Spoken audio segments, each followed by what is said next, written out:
चलो बाबा अगला क्वेश्चन देखते हैं। इनफाइनाइटली मैनी सॉल्यूशंस, ठीक है। तो वही del zero, del x zero, del y, del z zero, ठीक है। तो डेल निकाल देते हैं पहले। देखो डेल को जीरो के इक्विवेलेंट कर दो, तो 1 -1 1 2 2 अल्फा 3 -1 4, ठीक है।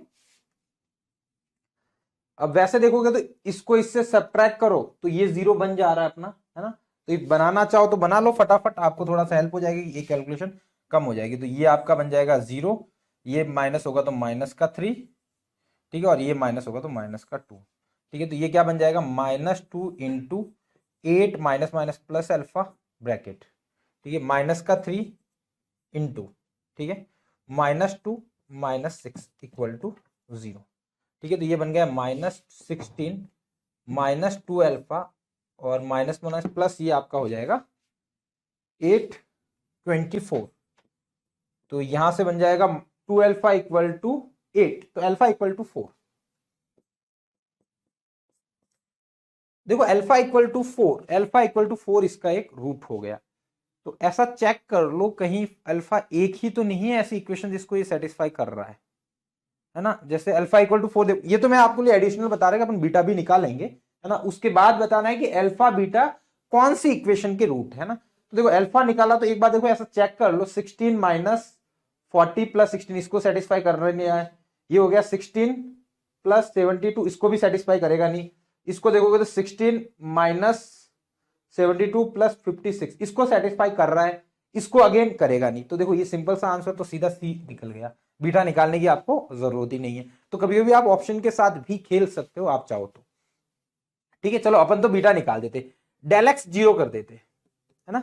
अब देखो डेल एक्स कर रहा है ना, आपको अल्फा मिल चुका है तो डेल एक्स एक्स की जगह पुट कर दो ये, ठीक है। तो ये हो गया आपका 5 8 बीटा, ठीक है, -y2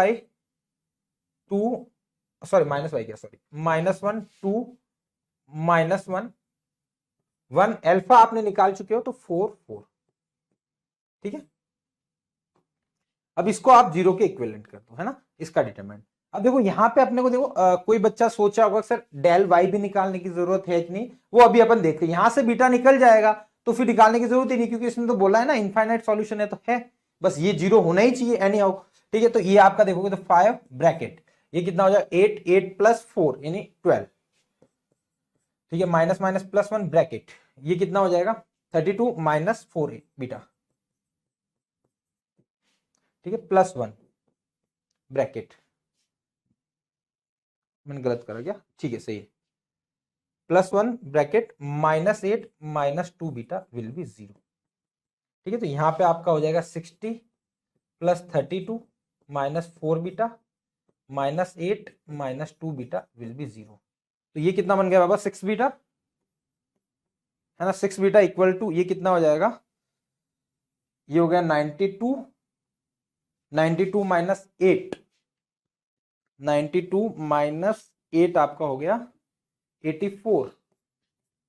तो बीटा इक्वल टू आ गया 1 2 है ना 4 14 आ रहा है, ठीक है। तो ये सही है, 14 इसको सेटिस्फाई कर रहा है। देखो इसको सम ऑफ रूट्स कितना आ रहा है 18, यहाँ पे क्या आ रहा है -b/a होता है तो 18 आ रहा है, प्रोडक्ट ऑफ रूट देखो 56 आ रहा है।